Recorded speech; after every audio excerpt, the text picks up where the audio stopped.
निवडणूक लढवत होते, मात्र ती जागा आपना अवध ओझा यांना दिली आणि जगपुरामधून मनीष सिसोदिया यांनी निवडणूक लढवली। मात्र दिल्लीमध्ये आपला मोठा धक्का की मनीष सिसोदिया यांचा पराभव झालेला आहे।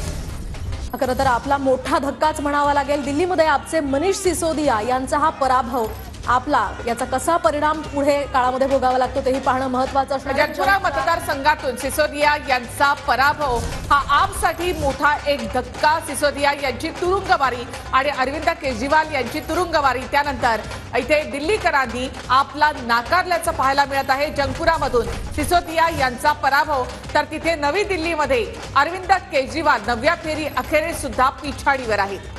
एकूणच जंगपुरा या मतदारसंघातनं खरं तर पहिल्यांदा सिसोदिया निवडणूक लढवत होते आणि त्याचा त्यांना फटका बसल्याचंही बोललं जात आहे। दिल्लीमध्ये या ठिकाणी मनीष सिसोदिया यांचा हा पराभव आणि आपचे केजरीवाल आणि आतिशी हे दोघे देखील आता सध्या पराभवाच्या छायेमध्ये आहेत। दिल्लीमध्ये आपच्या मनीष सिसोदिया यांचा पराभव झालाय। आपचे हे प्रमुख नेते आहेत सगळे जे आपच्या स्थापनेपासून केजरीवाल यांच्या सोबत आहेत, मात्र मनीष सिसोदिया यांचा पराभव त्याचबरोबर अरविंद केजरीवाल हे स्वतः देखील पराभवाच्या छायेत आहेत। नवी दिल्लीमधून निवडणूक लढवत आहेत अरविंद केजरीवाल, मात्र त्या ठिकाणी परवेश वर्मा हे भाजपचे उमेदवार आघाडीवर आहेत। जगपुरामधून सिसोदियांचा पराभव हा आपसाठी मोठा धक्का, त्याचबरोबर केजरीवाल आणि आतिशी हे देखील पराभवाच्या छायेत। जगपुरामधून तरविंदर सिंग मारवाह भाजपचे उमेदवार विजयी झाले आहेत। मनीष सिसोदिया यांचा पराभव झालाय।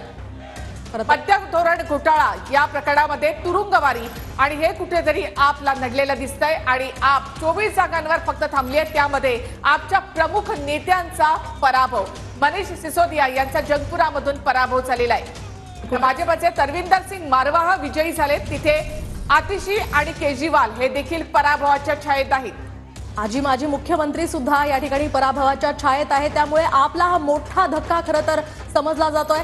47 आणि 23 अशी ही आकडेवारी आपण सध्या पाहतोय। भाजप 47 जागांवर या ठिकाणी आघाडीवर आहे, तर आप 23 जागांवर आघाडीवर आहे। त्यामध्ये मनीष सिसोदिया यांचा पराभव झालाय, तर दुसरीकडे भाजपचे तरविंदर सिंग मारवाह हे विजयी झाले।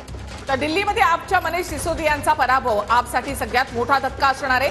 जगपुरामधून सिसोदियांनी पहिल्यांदा निवडणूक लढवली आणि तिथे त्यांचा पराभव झालेला आहे। अरविंद केजरीवाल हे सुद्धा पराभवाच्या छायेत आहेत। मुख्यमंत्री आतिशी हा देखील पराभवाच्या छायेत आहे।